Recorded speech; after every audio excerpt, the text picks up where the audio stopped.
Good morning, everyone. Welcome to MagNet Challenge Tutorial 2. My name is Minji Chen. I'm an Associate Professor of Electrical Engineering at Princeton University.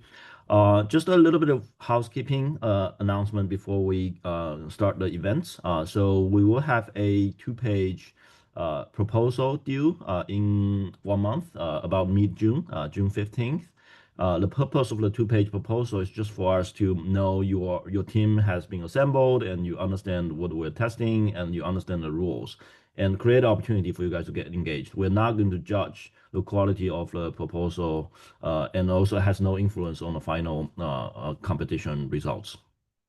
And also, we are going to organize a few tutorial. We had one last week in which Shukai introduced the rules and data and presented a few data-driven methods.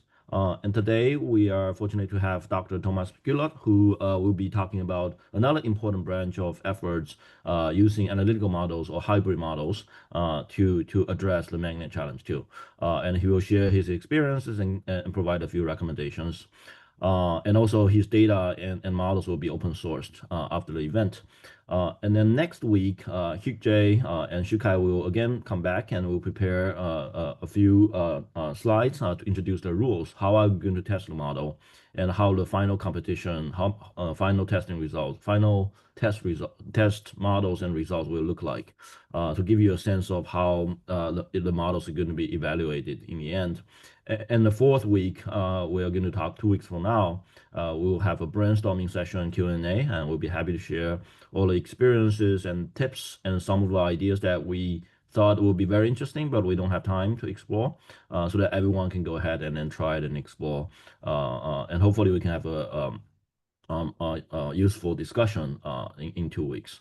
So without too much delay, let's get started. If you have any questions, feel free to type it in the chat or raise your hand. We're happy to make it a more of an interactive session. So feel free to interrupt if you have any question in the middle, or you can save it to the end after Thomas finishes his talk. So all right, Thomas, go ahead.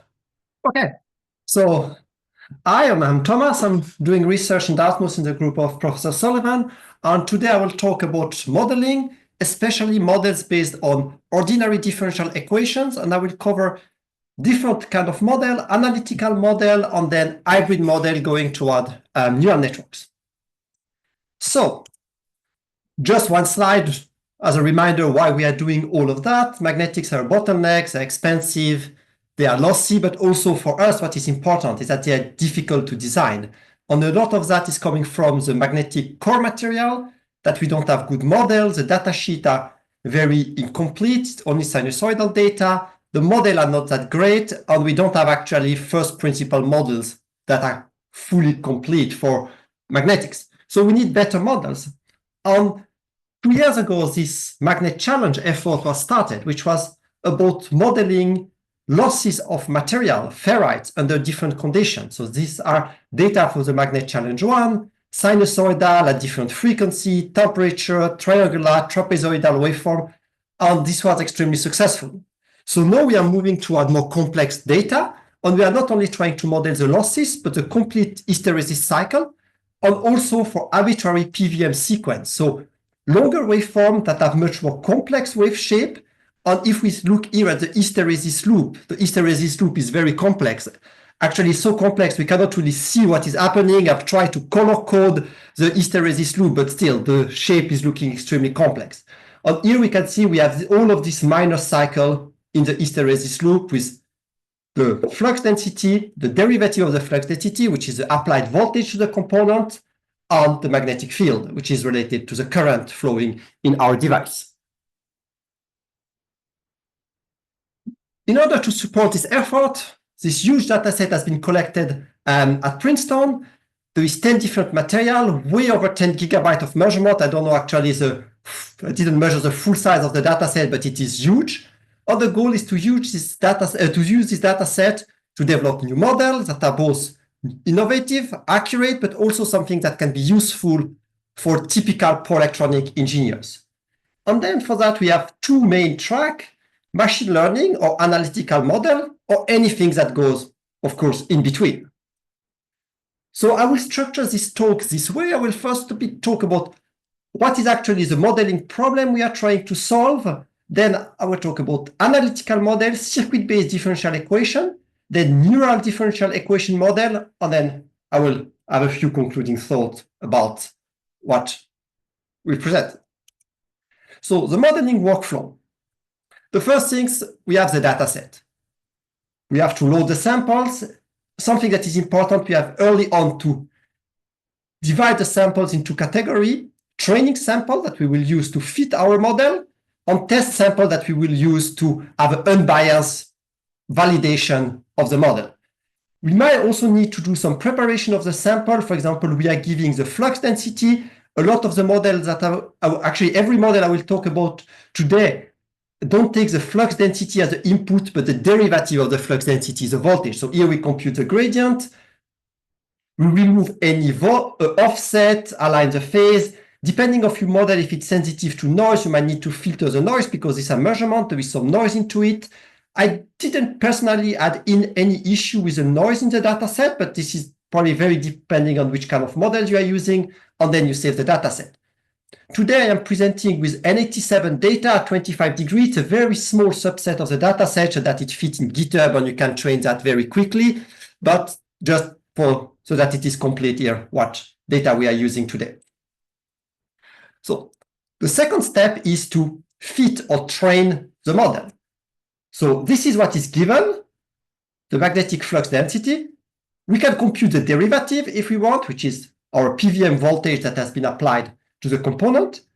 And then we have the measured magnetic field, which we will use to fit the model. So during the training process, we have all the information. We have the input of the system, and we have the output. And we will use that to parameterize our model.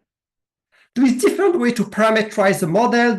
One way could be to do it really to look inside the cycle and try to fit every single parameter separately.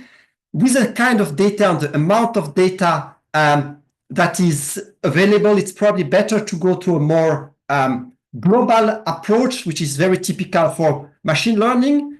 And this is how a typical training workflow will work. We load the data set, then we might need to resample the data set. The data set, they have thousands of samples. Maybe we don't need that much. So potentially we resample the data set. The parameters of our model, they might also have very different order of magnitude from, I don't know, 10 to the power of -6 to 10 to the power of 6. So in order to get a stable fitting, we need to scale to normalize all of these parameters. Then we split our training data to get a validation set that we will use to tune the algorithm, detect if the convergence has happened, and so on. Then we evaluate the model. Here, we are doing that in a way that we have for each sample in the dataset, for each signal, we unscale the model parameters that we scaled before. We also compute bounds for parameter violation. For example, there is a lot of parameters that we know. This parameter has to be greater than this value. This has to be positive. This has to be negative. So we can compute a penalty if we are violating any of these rules. Then we solve the model with the dB/dt excitation. Our model here, like I said, they're using the dB/dt, but you can also use the B field or both. Then we extract the predicted value for the magnetic field from the model. And then we compute the error metric between the model and the reference value. Here I am using two different metrics, is to compute the RMS error between the model, the signal predicted by the model and the signal for the reference, and I normalize it by the RMS value of the reference signal. I'm also using a second error metric, which is the average losses over the complete cycle, because if you have a slight phase error, the RMS value error on the field can be quite good, but the error on the losses might be relatively large. So we are using here both error metrics. So once we have the errors on the dataset for this specific parameter combination, the optimizer, we use this error with a training set to find a new and hopefully better combination of the model. We use the validation set to check if the model has converged, if we are overfitting the model. If not, we are continuing on repeating the step. If we are converged, we are done. We just have to unscale the parameters that we scaled at the beginning, and we save the model parameter. So now we have a model. Or now we can use actually the model, which is here. The magnetic flux and the magnetic flux density are still the input our model, but now the magnetic field is actually an output. It is what is predicted by our model. So we apply this and we are getting the output. So you can think that really as a circuit simulation. We have an excitation and we have here something that will come out. And this is actually what now I will go into circuit-based differential equation models. So in order to set up the circuit, we need to recall these two basic equations that are making the link between the macroscopic current and voltage that you measure at the terminal of a component and what is happening inside the core. The first one is induction law. The voltage is a number of turns times the integral of the derivative of the flux density. The second one is Ampere's law. The current is 1 over n times the integral of HDL over the magnetic path. So we can see that the macroscopic quantity of the voltage inside the core, the microscopic quantity is a dB/dt. The macroscopic quantity of the current inside the core is a H field. And then we can do an analogic equivalent circuit. So instead of having a voltage, since we impose a dB/dt, we have a voltage source, which is a dB/dt source. And here we have our circuit model. It can be a circuit model, but it could also be a reluctance model, a permeance model. It doesn't really matter. We have any kind of model. On the current that will flow out of our source, this is the H field. And we know that circuits in time domain, they are ordinary differential equations. We can describe them with this kind of differential equation. We have the first differential equation, which is saying that the derivative of the state, we might, here it's a vector, we might have several states. I mean, typically in a circuit, the state has a current through the inductor and the voltage across the capacitors. And this is a function f, which is describing the dynamic of the system, which is a function of the state, and of course, our source, our input, the dB/dt. And then we have an output function g that is combining the state and the source to predict what is the magnetic field H. And there are several advantages of ODEs. This is first something very common for dynamic systems, although there is a lot of theory background behind it. There is also, we are enforcing causality. Since the model is always predicting the derivative, we have per definition models that will respect causality, which is not the case from a lot of other machine learning models that enforcing causality might be difficult. The other thing is it can work for both periodic, non-periodic waveform. Is a fully transient model. It is also a model that is automatically autoregressive, so you can predict for very long time horizon in the future. It is also compatible with a lot of tooling we have in power electronics. It's compatible with circuit simulation. It is compatible with finite element simulation. So it is really an interesting framework to model magnetic behavior. But we already have a first problem appearing, is the MagNet dataset contains periodic steady-state data. So in the dataset, you get one period that is composed of a lot of PVM sequence, but it is here one period. But when the measurement was taken, this period was repeated. So this is a very long period, but still something periodic. When we are doing circuit simulation, the problem is we start the simulation here at time is equal 0. And for negative time, nothing was happening. Typically in circuit simulation, the initial default state are all 0. So at the beginning, our response of our model, we start from 0 and we'll have some transient where the actual measurement was already in steady state. So, and then slowly, of course, the model will go into steady state, and if the model is good, it will track the true measurement. But then we have a problem that if we evaluate the error metric across these windows, we have this initial transient in our error. And this is actually a problem that you will probably have to solve quite independent of which model you are using. Doesn't matter if it's machine learning, if it's analytical model, differential equation, you will have this problem that the data are in steady state. So what can you do? Well, you just wait for steady state. This is the easiest answer. You start at t equals 0, you apply the voltage, the dBdt, the excitation, or you wait here 200 microseconds until you have one period when you will evaluate the result. So there is some time that we are waiting for the model to go to steady state, and then one period that we will evaluate. Here we can see from here to here, this is the signal is periodic again, and we will evaluate here the model. Some other things that we can do to improve the initial transient is to align the phase of the signal to start at the zero crossing. Here, this is what we are doing. We can see at t is equal to 0.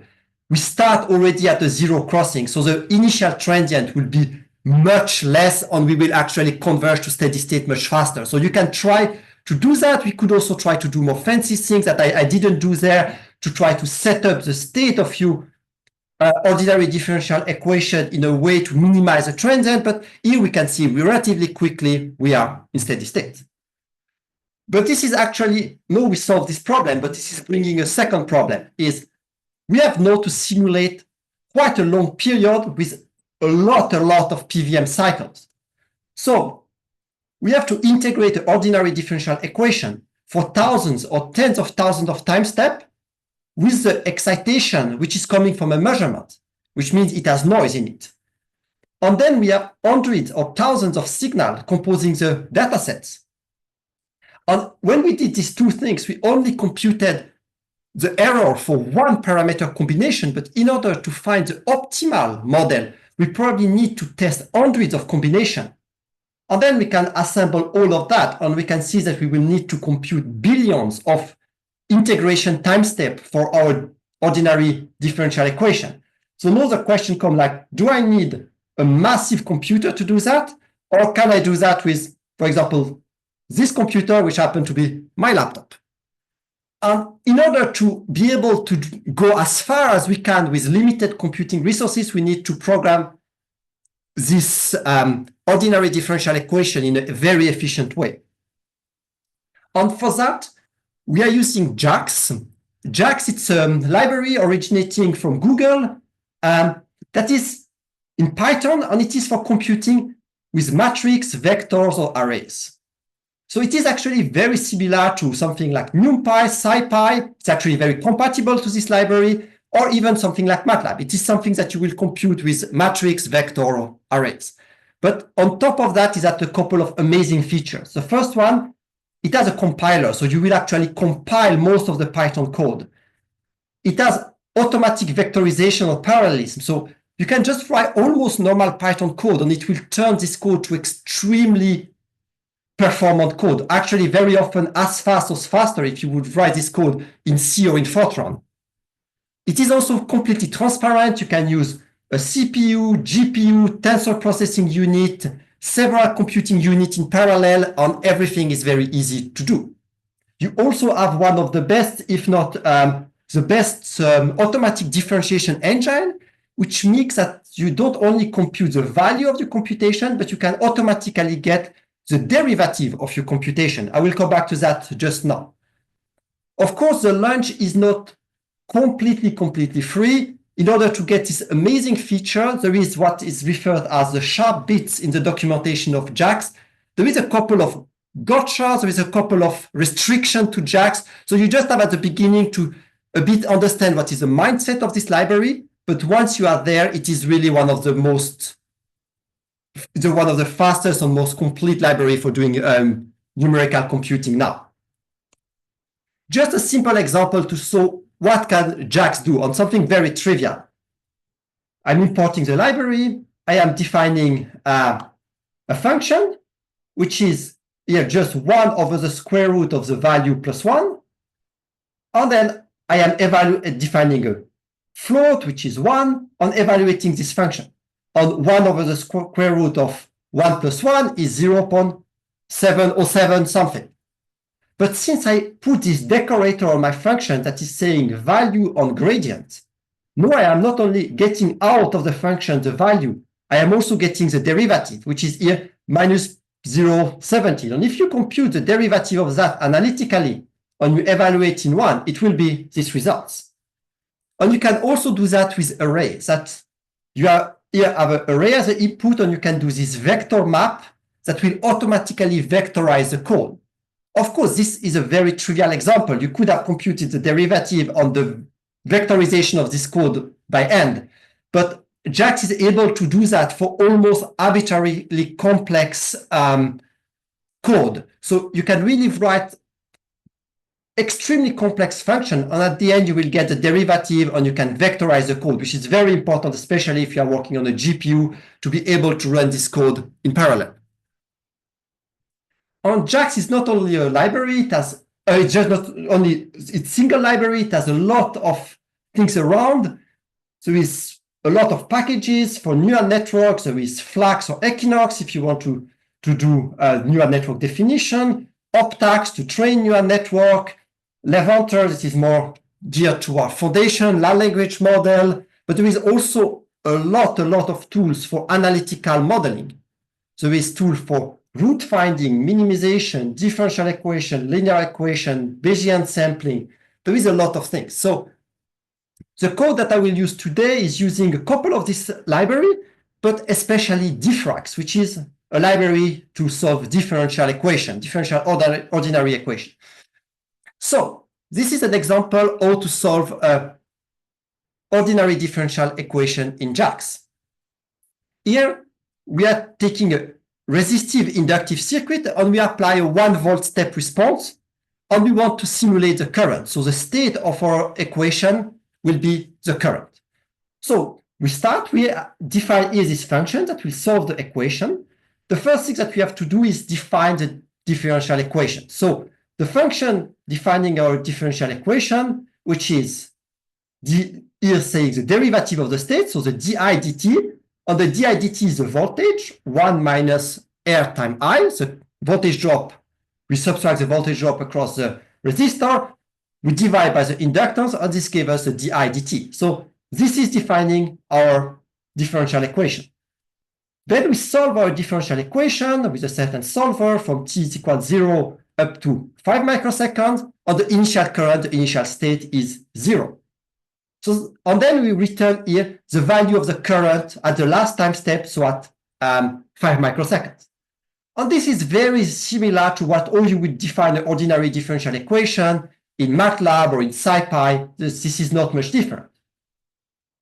Then we can define a value for the resistance, a value for the inductance, and we evaluate our differential equation, and we get the current after 5 microseconds of simulation here. Here's a thing that is already different from MATLAB or SciPy. It will be much faster. The integration of the differential equation with JAX is extremely fast.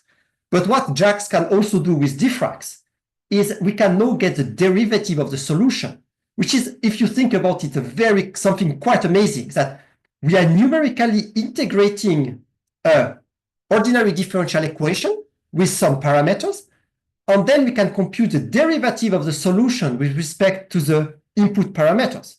And in order to do that, we are using this grad function, the function that solves our differential equation.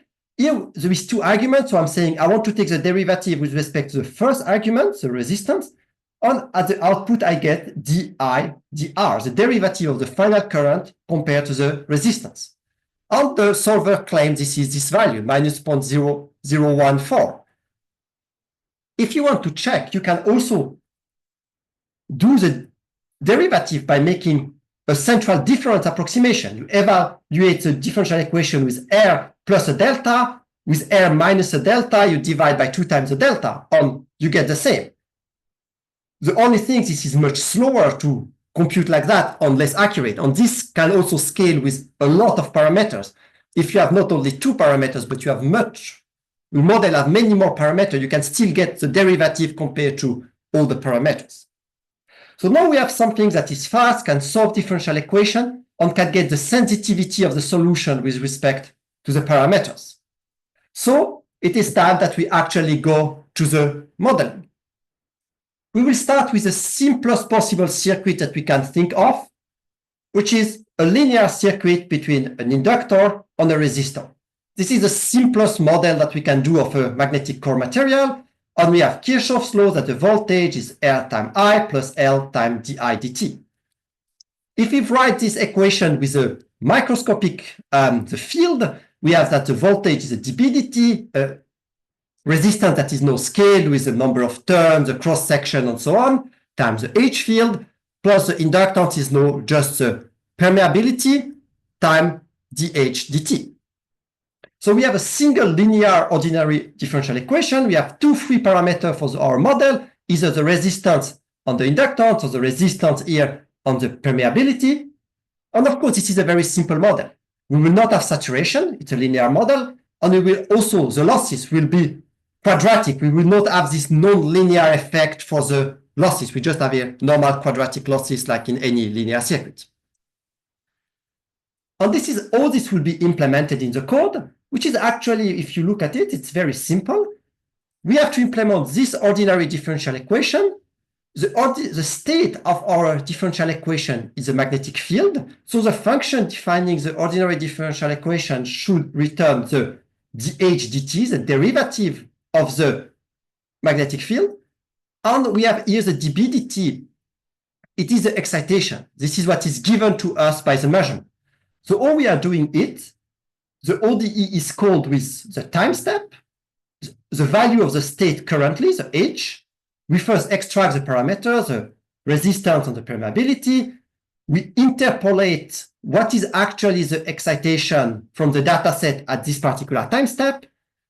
We define here the vacuum permeability, and then we can just invert this equation to have dH dt. We implement this equation, we return it, and that's pretty much it. So implementing such a linear circuit in a differential equation is relatively straightforward. Now we fit the model with the data set and we find what is the optimal value of the resistance and the permeability. And these are results for the optimal values. Here, this is the input, the magnetic flux density. And here, this is the output of the model, the magnetic field, both in blue, what is the measured data, and in red, what is predicted by the model. And we can see the global trend is correct. Of course, this is a inductor model. It will kind of have the global trend, but the deviation can be relatively massive. Like, for example, around this point, we almost are a factor 2 off. And if we look at the hysteresis cycle, this is really doesn't look so great, that the hysteresis loop is much wider. On the modeling, the subcycle, the minor loop in our hysteresis are also not properly modeled. So we can see this doesn't really look great. And to have the confirmation of that, we can compute the deviation across the complete data set. And here, this is a map showing what is the error on the magnetic field, the RMS error on the magnetic field. And here, this is the error, the relative error on the power. And then we can, again, compute the root mean square error of all the data set. And we can see we have over 40% error for both the magnetic field prediction and the losses. We can also see here between the training set and the test set, which are different colors. We don't have any kind of overfitting, which would be very astonishing with only 2 parameters that we can overfit the model, but just it is a way to see that the model is properly fitted. It doesn't work so well because we only have 2 parameters, and even the Steinmetz equation to predict the core losses has 3.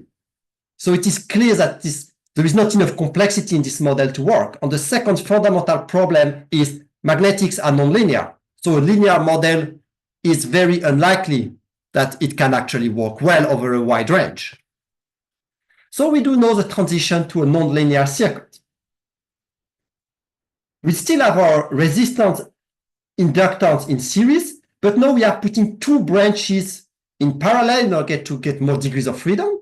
So now we will have 2 states in our ODEs. We have like 2 ordinary differential equations, one that will have the state or the current flowing here as a state, and one that will have the current flowing in this branch as a state. On both the resistance and the inductance, they are now field dependent. So the value of the inductance, the value of the inductance are now depending on how much field or current is flowing through the respective branches. And here, for example, for the inductance, we are implementing typical saturation curve that will model the saturation behavior of magnetic material. And we have three different parameters to control the saturation curve, to control what is the saturation flux, the initial permeability, the steepness of the curve. And then we get these all possible different curves.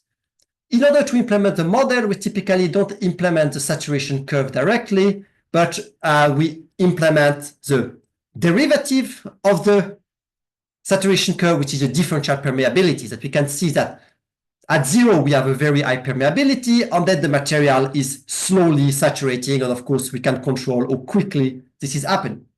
So we have three free parameters here, two free parameters to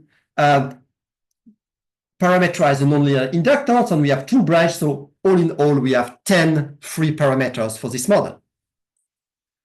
We again do the fitting process, and these are the results for a particular signal. And we can see this is already looking much better. No, the deviation between the predicted or the measured measurement is much smaller. We still have, especially in this area, some deviation, but we can also see the hysteresis loop, which is, it appears that the hysteresis loop is a very sensitive way of looking at the error, which could also mean that it might be interesting that to implement error metrics on the hysteresis loop, for example, to look at the area of overlap or non-overlap between the predicted and measured hysteresis loop. This is something we didn't do, but I think it is something that could be done in the future. So, but we can see it is already much, much better than what we had before. So I will now not just show the error map. So here, this is again the error on the field, the error on the losses, and we can see this is now much, much better. The error on the magnetic field is 18% across all the data set, and the error on the loss is 10%, when we can effectively see that most of the points are between plus minus 10% on the error, with a few points being across around 20%. We also, between the test and the training set, don't really see difference. We don't have overfitting. And again, we have like a 2 times 5 parameters, so 10 parameters. We are enforcing bounds for the parameters, because since especially that you are getting non-linearities, if you are not enforcing bounds for the parameter value, it is very easy to generate systems that might have extremely poor dynamics or might be just straight up unstable. Imagine that if you would get system with negative resistance, this will not going to be very nice in a simulation. So we are enforcing bounds for the different parameters. In order to get initial values for the parameter, we are using Latin hypercube as a sampling method, but something else could also be implemented. And then we are optimizing the optimizer with gradient descent in the source code that we are providing. There is also a couple of other optimizers that are implemented, but this is one that is working particularly well. So now we can a bit see what is actually happening with this circuit-based model. And we can see it has a lot of potential. If we look at this curve, this is actually not a bad model. And this is a very simple circuit, which just basically a nonlinear resistor or nonlinear inductor. There is not much more in this circuit. So if we are doing something more fancy, and here are a couple of ideas of what could be done in this direction. One thing could be done is to minor loop splitting, to treat the minor hysteresis loop separately as a major loop. Something that could be done is looking back at the Steinmetz-based model. Yes, they are just loss models. They don't predict the hysteresis. But if you look, for example, at the IGSC, what is the assumption for the time domain behavior of the losses? Could you use this knowledge in a time domain model? So a lot of loss model could actually also give you information about which kind of behavior you want from your time domain hysteresis model. You don't also have to use the circuit model. You can also use reluctance or permeance models, trying to go more toward fundamental micromagnetic physics with, for example, the Laudo-Lifshitz equation, toward more mathematical model of hysteresis, for example, the Price-Arp model, or models that are actually of hysteresis that are already directly ordinary differential equation. For example, Gilles Atherton model are nonlinear differential equations. And before I am concluding about the circuit-based and analytical model, I just want to put here a warning that it is not because the model that you have is physics-based. It's a model that is based, for example, on the LNG equation. It doesn't mean that once you fit the parameters with a data set using a numerical method for the fitting, it doesn't mean that the fitted parameters have actually a physical meaning. It's possible they have, but it's also possible they don't. So you cannot just conclude because your model is physics-based that the fitted parameter have a physical meaning. It is something that sometimes you can see, but it is always a very dangerous claim to do. So since we are talking, before just here, a couple of references, it's of course non-exhaustive, but it's a couple of papers, both from loss models, from more classical models as the IGSC to things that have been done more recently, and also for hysteresis model, just a couple of papers that I think are particularly interesting and could be a very good starting point to improve this circuit-based model. Now that I was talking about what is the physical meaning of the different parameters, we can also just step a bit aside of having something that is directly as a physical meaning and going more toward the concept of still ordinary differential equation, but neural differential equation. And the concept of a neural differential equation is, this is what we had before. We have one equation with a function f that is describing the dynamic of the states, on one function g that is our output function. This is how we were modeling with the circuit-based model. Neural differential equation just say basically no f on g. They are not circuit or analytical equation. They are neural network. I mean, strictly speaking, neural network are analytical equation, but just a lot of them. So this is actually just saying that. Although we get the neural network will be nonlinear, but will also couple the states together. So we have now a coupled system of nonlinear differential equation.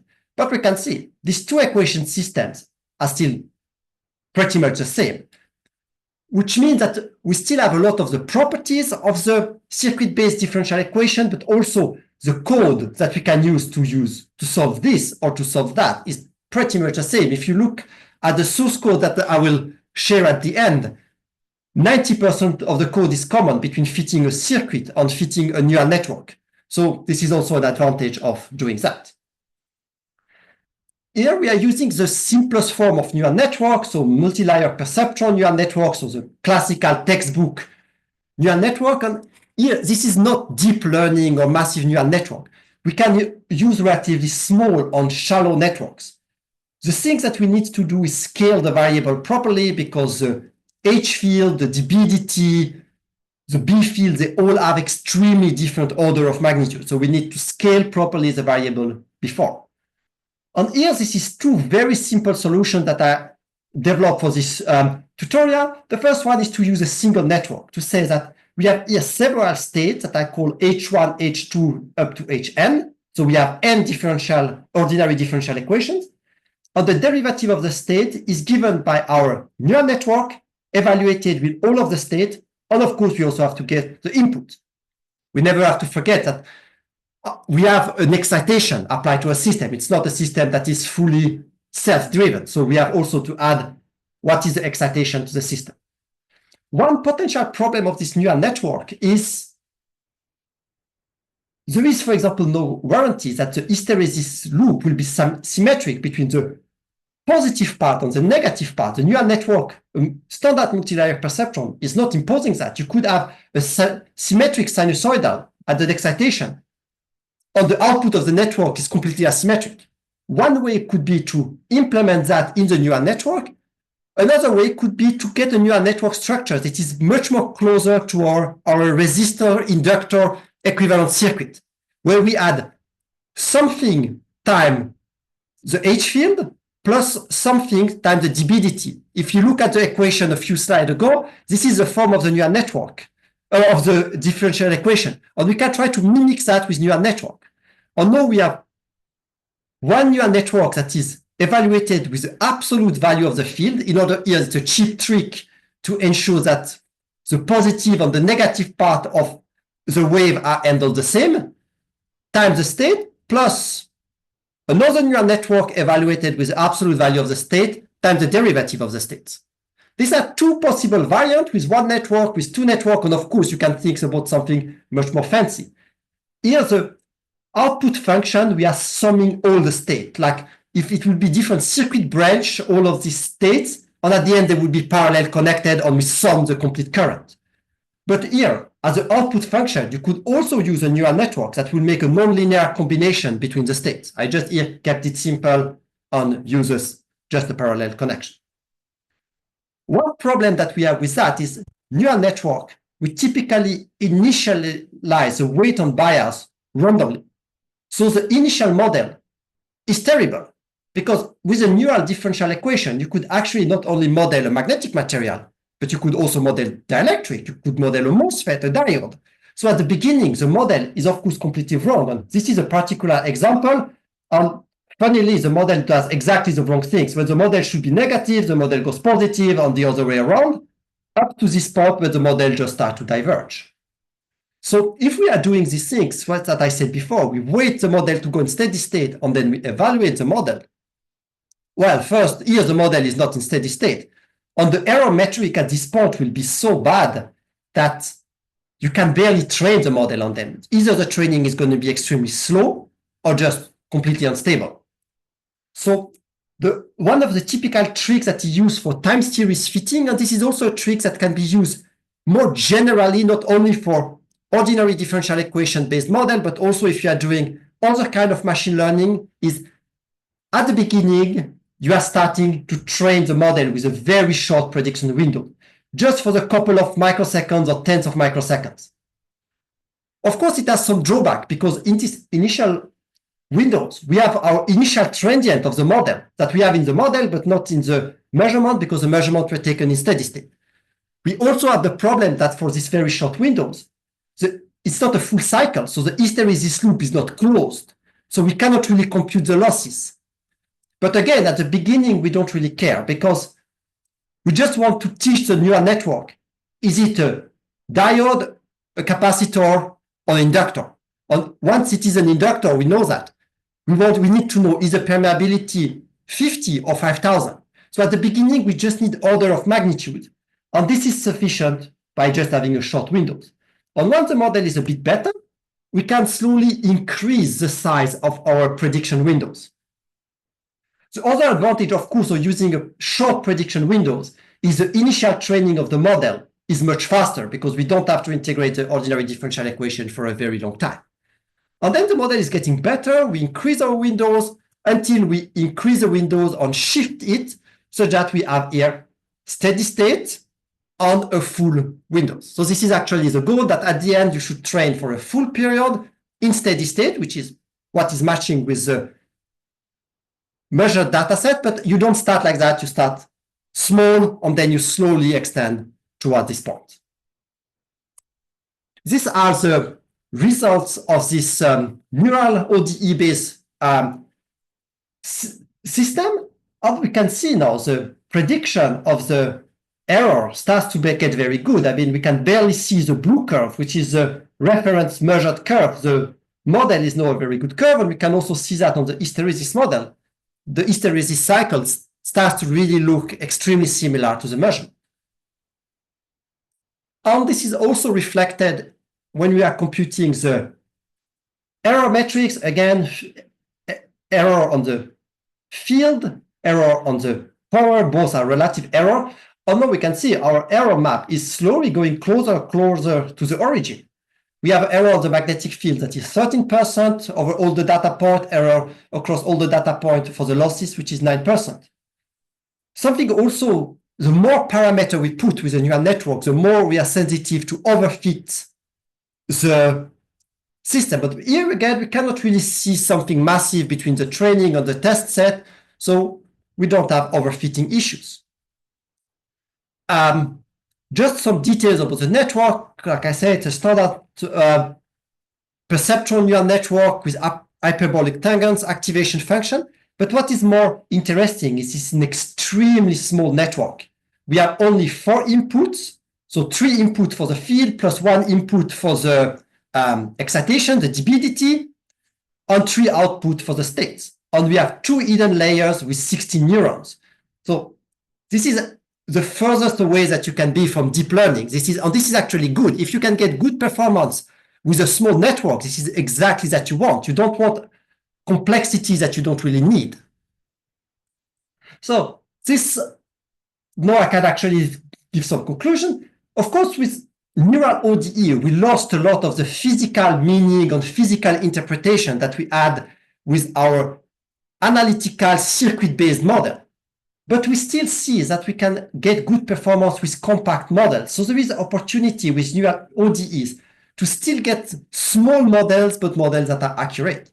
On the other advantage of neural ODEs, they are, at the end of the day, just ordinary differential equation.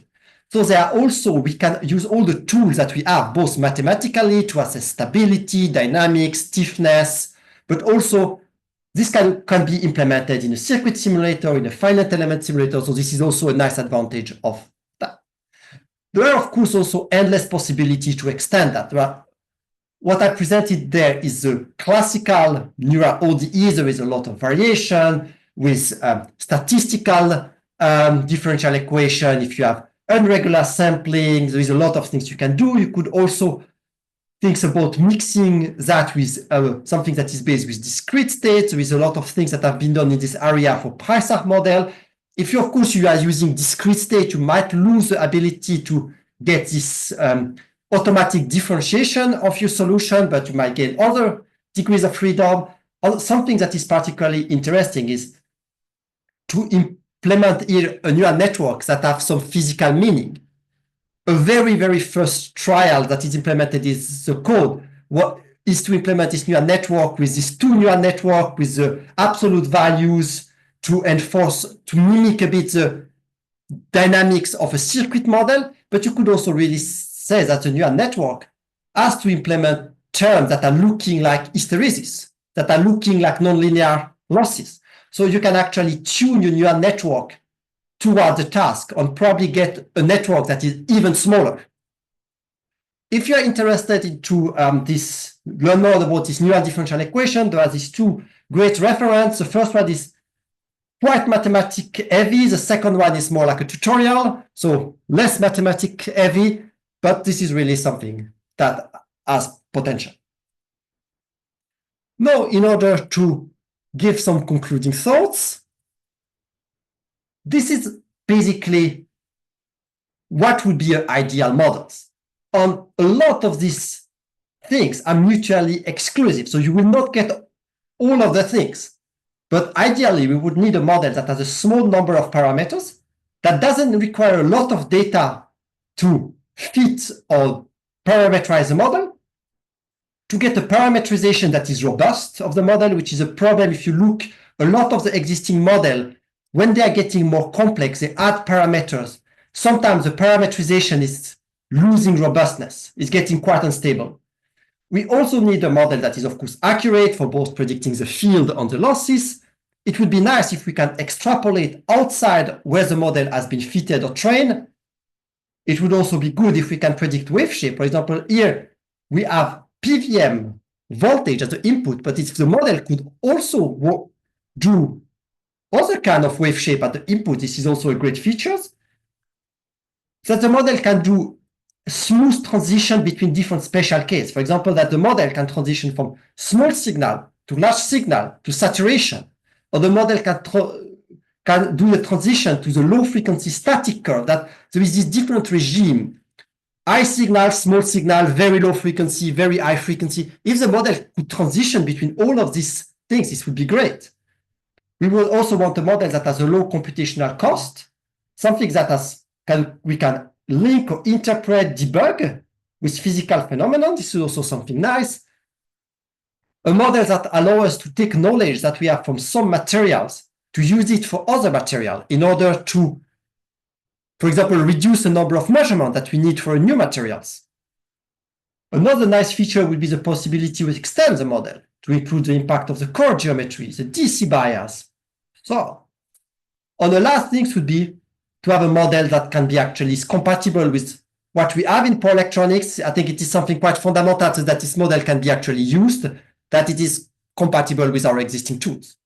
And you see, I did this color coding of what of this quality are potentially an advantage for analytical model, what is potentially an advantage for machine learning model, and it is quite split. And I also have here interrogation mark because this is also not so clear. You can actually, it would be great if you could find a machine learning model that can work with very small data set. I'm not saying it is impossible. So it is just potentially what it is, but you can actually maybe prove me wrong. Just something about the Python implementation that is actually available here on GitHub. It has been used to generate all the presented results in this presentation. It can be used as a starting point for the MagNet challenge. And just what is implemented there, there is, of course, the training on inference of ODE models. Doesn't matter if they are circuit-based or neural network-based. There is, of course, I need to do all of this plotting, also something to manage a data set. Here I'm using data frames to do that, and to compute error metrics, plot signals, and so on. There is a few functions to do that. It is based on Python on JAX. Since it is JAX, it could run on a GPU, but actually it doesn't require a GPU. All the results that you saw there have been generated without a GPU. So the model, with a small data set at least, is not that computationally intensive. It's all open source. Of course, this is just a model that has been created for this tutorial to demonstrate basic models. So it's neither comprehensive, neither fully optimized. So you can for sure do this implementation faster and to add much more features to it. Before I am concluding, this is my last slide. Just a few tips when I was working for this tutorial. A few things that I encountered that I want to say. The thing is, the data set is quite large. So you need a small data set to test your model, even if it can be even a fake data set, something that you generate with a linear circuit model, for example. You just take a circuit simulator, linear, with an inductor or a resistor, and you generate a fake data set, but you will need, every time that you make a change in the code, you don't want to have to run gigabytes of data through the model to find that there is a bug somewhere. Also, I would really advise you to start with a subset of the data set. Don't start with all of the signal. There is hundreds of signal per material. You don't really need that many signal to start. Also, the signal is very rich. There is a lot of PVM period, so don't hesitate to downsample or truncate the signal. It is not that you will necessarily need everything all the time. Or just, I would say that a good model, a good contribution for the challenge, something that can win, as you don't have to neglect any of these three parts. You need a good model. Of course, if your model is bad, you will not go very far. But even if you have a very good model, you need a good training or fitting process. If you are not fitting the parameters of the model properly, you are not scaling the variable properly, detecting overfitting, it's pretty much pointless that you have a good model. But even if the model and the training are good, you still have to use the right error metrics as the objective. This is how do you determine what is a good model? Are you using the error on the magnetic field, on the losses, a combination of both, which is what I did there? Are you using error on the hysteresis cycle? So here there is also a lot of things to be done, or to actually define the objective function. A few programming tips: try to have a clear interface between the training code and the inference code, because it is also something that will be required later in the challenge when we will do the final data set that you need to be able to split training and inference of the model. In order to make it fast with model computing, this is always the same. You have to use vectorized instruction, work with arrays, avoid to have loops, avoid to have too much branching, if-else condition in the code. Also, invest some time at the beginning to have nice data structure for storing the results, storing the error metrics. Also make some tools for plotting the waveform, plotting the error metrics, because if you don't have that, you will be very blind with the amount of data. You will not really be able to see what are you optimizing. Is it getting better? Is it getting worse? Where are the problems? So I think investing a bit of time at the beginning in having these tools will really pay off afterward. So with that being said, here is the code on the dataset. We will also merge it in the main repository of the MagNet challenge. And now I will be happy to answer any question. Great, wonderful. Thank you, Thomas. This is a great presentation. I actually learned a lot myself. This is very, very comprehensive and cover a lot of very useful tips for the teams. And also, we will try to open source our tools. Thomas mentioned a few tools and data visualization. But again, this is the open source challenge. If your team develop a really, really good tool, let us know, and we'll be happy to share it with everybody for data visualization and so on, because it could be a very useful. We don't want everyone to reinvent the wheels in the end. So Thomas, there are 4 questions in the Q&A session. Can you see them? Maybe we can start from there. So what formulation is slide 20? B from. What's the formulation that is used to determine H from B in slide 23? Okay, I think slide 23 is this slide. I'm not sure if it is the right slide or it is slide 30. No, maybe probably it is slide 30. Okay. Here, okay, so this is here's the formulation that is used for this linear circuit. So this is our differential equation. It's probably better to look at here. So this is what every electrical engineers know. This is the microscopic version of it. And then we determine actually not directly H from B. Since we have an ordinary differential equation, we determine dH dt. So the variation of H with respect to H on B. So this is here's the formulation that we have, which is there in here that we have dH dt is a function of the dB dt on the H. So we derive H from B, but a bit indirectly. We go not from B, but from dB dt, and we derive dH dt from H. So it's a bit of an indirect derivation. And I think this is what you will typically get from circuit model. I think that particularly using the dB dt instead of the B has some advantage. One of the advantages you notice switching event when the PWM waveform is switching much faster than if you are using the B as an input. Because if you just use the B as an input, when there is a switching event, in the first moment, nothing is really happening. Just the slope is changing. But if you have the dB dt, you are much more sensitive. Good. Sai, does that answer your question? I actually put Sai as a panelist here. Anyway, we can go to a second, I guess. So slide 25, differential permeability is obtained by, yes. Differential what to what, I guess. So what is the differential? There is, when you have a nonlinear saturation curve, there is 2 kind of permeability you can define. There is, I will try to see if I can annotate. There is one kind of permeability that you can define. I'm horrible at drawing things in Zoom. Is if we take this operating point here, is to define this, which is sometimes called the chord inductance. It's taking the slope from the origin to the point that we want to see the permeability. And this is not what we need for a differential equation. What we need for a differential equation is the local slope. So this is what we need. And this is what is shown here. So basically, this is the slope of the BH curve. Of course, in order to do that, I also scale it with mu0, because if you take directly the slope here, you will get a mu, which has a very low value. So in order to get numbers that have more of a meaning, I scale this with a mu0. But what is this curve is the derivative of the saturation curve at every point. So if we take,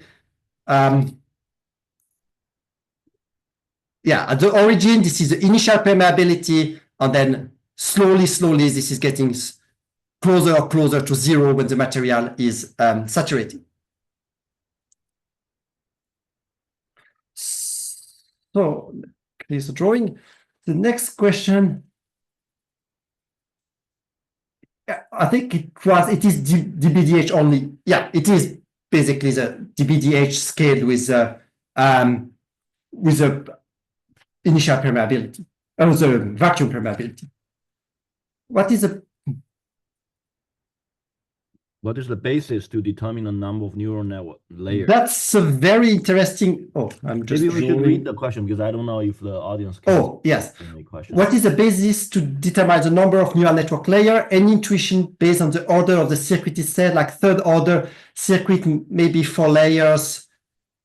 Yes. So this is something very interesting as a question, and it is something I don't have a definitive answer. The order of the circuit is determined by the number of output of your neural network. So here you have this neural network, and the number of output will be the number of states. So this is the order of the circuit. And I will say you definitely have a correlation between the size of the neural network and the size of the number of states. So if you increase the number of states, you will probably need a larger neural network to really manage the coupling between everything. But really, in order to determine the size of the network, I think this is something that will need to be tried to reduce the network and to see up to which point this can be done. And there is actually algorithms that can do that automatically for you. Optuna, it's a typical framework that is used to optimize the size of neural networks, where you can actually make the size vary automatically, and it will directly try to find what is the optimal combination. But it is very difficult to really say on many layers. What I see is you don't need a lot. Like I said here, I have only 2 hidden layers with 16 neurons, but I also made some trial with only 1 layer on 12 neurons. Of course, the results are a bit worse, but it's still working. So I think, especially if you find the right structure for the neural network, if this is just a generic multi-layer perceptron, but if you find a neural network structure that is really tailor-made for magnetics, I believe that you could go for quite a shallow network. But yeah, this is definitely one of the interesting questions that I think should be looked at if you choose to use such a method for the MagNet challenge. Amazing. Yeah, this is great. So just by looking at the results with 16 parameters, Thomas is already getting comparable results at what Shuka is doing with thousands or hundreds of parameters. So, okay, there is a bit more. There is 16 neurons. So with a bias on the weight, there is a bit more than 16 parameters, but there is, it's clearly a low number of parameters. What we are sort of looking for, because compared to last round of challenge, this round of challenge, we're doing the dynamic modeling. It makes sense to make a model much smaller, because our ultimate goal is hopefully we can integrate with SPICE or FEM, and the smaller model will be extremely useful. And I think one of the takeaway is the reason also, it is not because the MagNet Challenge 2 is a much more complicated question than the MagNet Challenge 1, that analytical models are not possible. There is still actually a lot of potential for analytical models. So I would love that if a couple of teams, and not everyone is going the path of machine learning, but if a couple of teams are actually doing analytical based model, because I think there a lot of potentials. Right, absolutely. Yeah, any other question from the audiences? Feel free to raise your hand and I'll open your mic. Yes, go ahead, Sai. You're muted. I have one more question. Like in slide 26, so the overall model is solved by using any nonlinear solver, or it will be solved directly by using any lookup table of permeability? Yeah, 25. Sorry, slide 25. Okay, here we have, you could use a lookup table. This will just make the solver a bit slower because it will have to interpolate to the lookup table. So here we have analytical expressions for these curves. There are several expressions that are available from literature. There is a classical hyperbolic tangents, but there is a lot of other expression for the saturation curve. Here I am using a curve that are a power exponent. So this is like more like a polynomial kind of curves, but there is a lot of different curves that are available that model this relatively good. And I think the reference of Min-Luo in the group of Drazen-Duich at EPFL, if I remember correctly, in this paper, they also have a more complex on accurate analytic expression to actually fit this kind of curve. So here we are not using a lookup table, but fundamentally you could use a lookup table, but I think from the modeling complexity, if you can avoid having a lookup table there, it is probably an advantage. Maybe a tan H can also be used, I think. Sorry? A tan hyperbolic function can also yes, be used. Definitely any kind of sigmoid looking function can be used. The advantage of using power function is we have an additional exponent to, basically we have three parameters that you want to control in the hysteresis loop. Is the saturation, the initial permeability here on how sharp the transition is. This is a bit the three parameters that you want to be able to play with. But again, this is also something that you should look at the data, and you will maybe find that one curve is looking more than the other one. So generally speaking, in this tutorial, this is a bit the same as the last question with what is the optimal number of layers in the neural network. All of these optimization functions, they are not in this tutorial. This is now up to you in the challenge to really optimize and fine-tune everything. So here, most of the things have been also, if you look at learning rate of the optimization, all of these things have been, it is good enough so that it's working, but definitely not optimized. Yes. There was an additional question asking, may I ask if this method has a good generalization performance? Yes. So it is, I don't have a definitive answer for that. What I was relatively astonished, because here we have a very small training set so that it can be trained on a laptop without a GPU. So I was very afraid with such a small training set that we will have massive overfitting issue. We don't have overfitting issues. So it shows that it might be good for generalizing. I would say especially equation-based model have relatively good prospect for generalization because we know the equation we are implementing, and we know if we, for example, drive this model further into saturation than what is in the data set, this model will not go completely crazy because we know what we implemented here as a saturation curve. But if you are using neural network model, you will not probably be able to generalize outside of what is the training set. I'm not saying it is impossible for neural network, but it will be much more difficult. I think for circuit-based model, there is much more potential for generalization. But it is definitely something that also you will have to look into with a full data set. I mean, here there is two reasons why the data set is truncated for this tutorial. It's that the computational cost is small, but also that the data set is fitting on a GitHub repository. But I think it is definitely something that you have to check, like how well does it go for larger data sets. Yeah, one intuitive answer to this is like if you go with the lumpy circuit model type approach, you can simulate resonant behaviors with some reasonable confidence, right? If you go with a neural network, all of our data are PWM data. So for me, I won't be confident to apply to simulate a resonant circuit. But if your model in the end is a RLC, then you probably can use it to get some useful results. So this all goes together. Generalization depends on how you define generalization. I agree. And I think one of the advantage even of neural ODEs against more full discrete machine learning being LSTM or so is you get a dynamic here. So if you put another excitation, like you said, not a PVM, but a resonance converter excitation,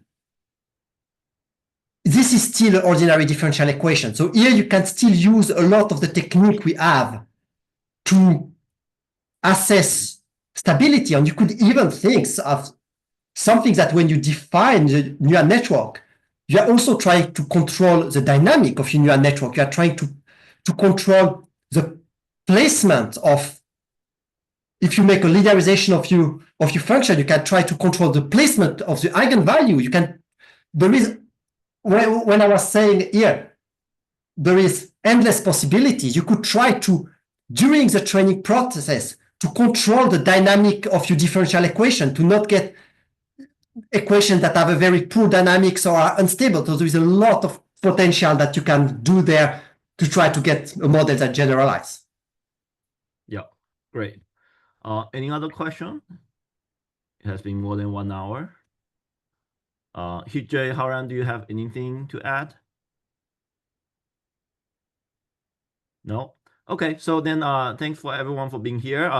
There's a question about where the videos can be found. If you go to GitHub, look under the news, and we have 4 tutorial, and I have a link over there for the videos from Shukai, and probably a few hours later today, we'll post this video from Thomas online, and Thomas will share the slide with us and put it online, and the code, I'll provide the link to his GitHub repository, and you can directly go to his GitHub, and also we'll create a copy under the main repository of MagNet Challenge too. So yeah, thanks everyone. So hopefully you will digest the information well, and have a great weekend, and see you next week, where we'll talk about the testing methods. All right, thanks everyone.